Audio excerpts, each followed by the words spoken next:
Salut și bine v-am găsit la un nou video, Florin Gaming aici pe canal. Astăzi vom face un gameplay cu Suicide Guy. Păi da, cum să nu.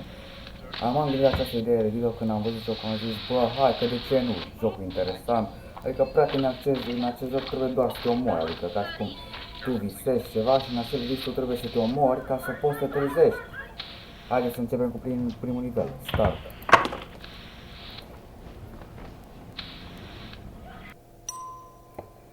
Practic acum suntem într-un restaurant, haideți să începem cu primul nivel.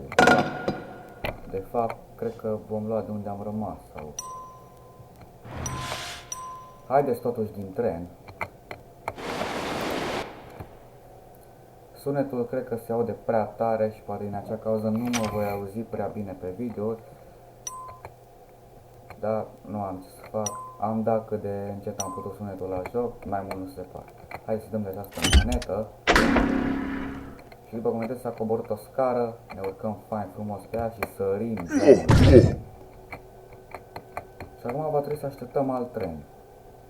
Și nu cred că va mai veni, ba da, a venit. 3, 2, 1. Și a murit. Nivelele sunt din ce în ce mai lungi. Haideți să începem cu ceva mai interesant. Haideți să începem cu ăsta.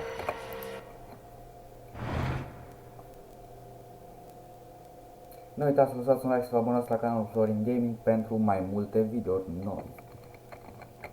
Ok, după cum am observat, acest radio apare în foarte multe gameplay, în foarte multe nivele, nu știu de ce.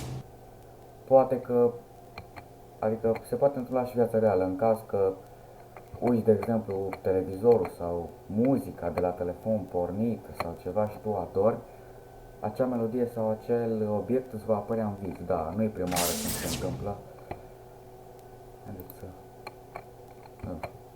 Hiroshi. Ce-i fain la jocul că se pune singur pe crouch, deci nu este nicio problemă. Când trebuie să merg. Să sar pe astea. Ok, am intrat aici. Iar acum hai să apăsăm pe buton.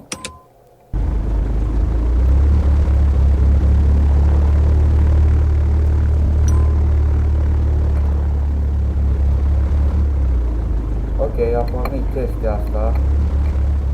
Nu știu exact ce ar trebui să fac. Cred că ar trebui să dau cuburile astea jos. Sau să mă urc pe ceva pe ele. De asta, firul ăsta nu a fost galben când era modificat.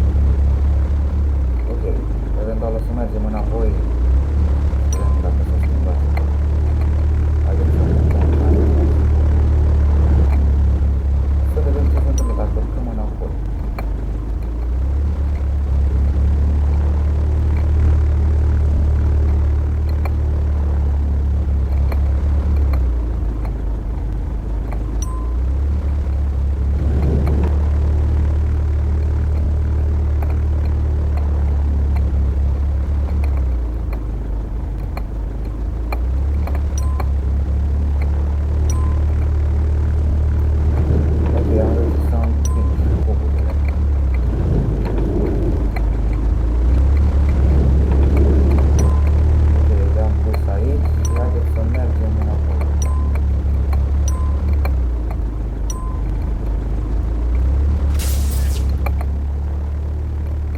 Acela a fost motorul navei, nu știu exact. Încă firul ăsta când am intrat nu era galben, era negru, deci poate să fi schimbat ceva. Haideți să mergem de unde am venit și să continuăm. Am pornit navea. Poate putem să controlăm de aici. Și unde trebuie să mergem? Planetă.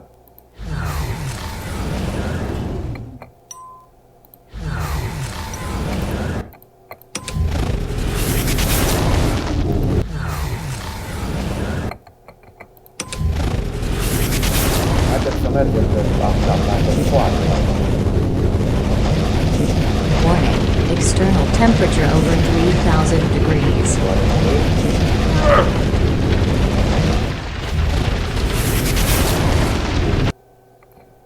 haideți că am terminat și nivelul ăsta cu succes.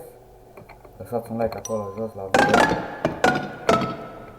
Haideți să mergem în altul nivel. Ok, nivelul 9. Nivelul 11. Haideți să vedem totuși câte nivele avem. Avem 21, avem 22, 23 și 24.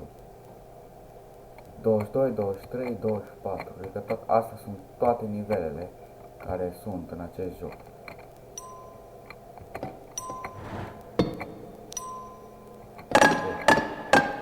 Haideți să mergem la alt nivel. Ok, l-avem pe ăsta cu statuia, 5-ul. Haideți să-i dăm click, fraților, pe nivel.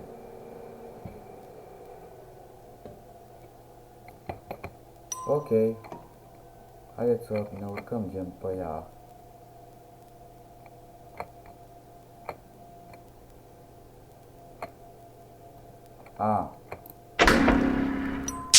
Cred că trebuie conectate cablurile la urechile statuii.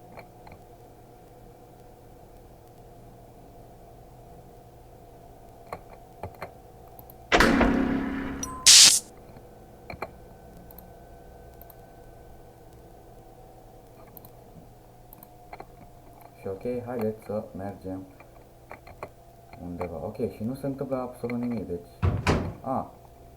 Avem niște scări care duc foarte sus.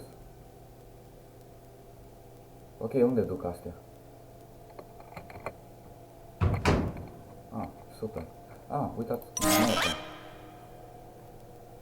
și cred că ar trebui să se...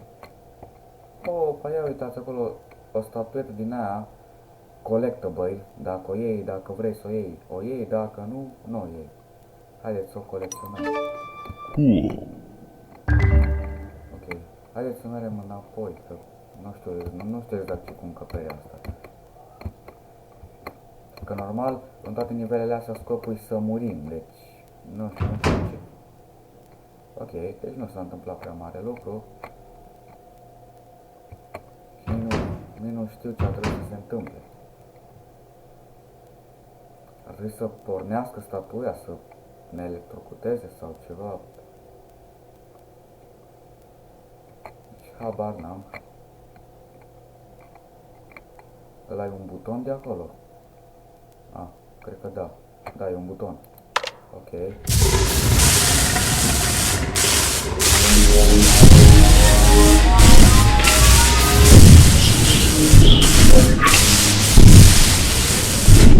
Și acum ar trebui să explodeze nava sau ceva.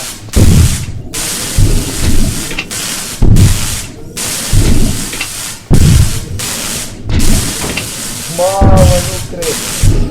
Băi, nebun! Ia uite la noi! Ascend acum! Mamă, ne-a văzut! Ui!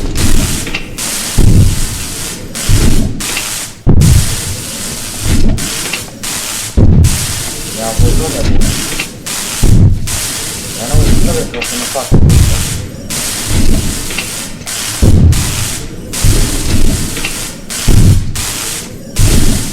Practic, el trebuie doar să ne omoare. Haideți să ne prindem ce ne fac.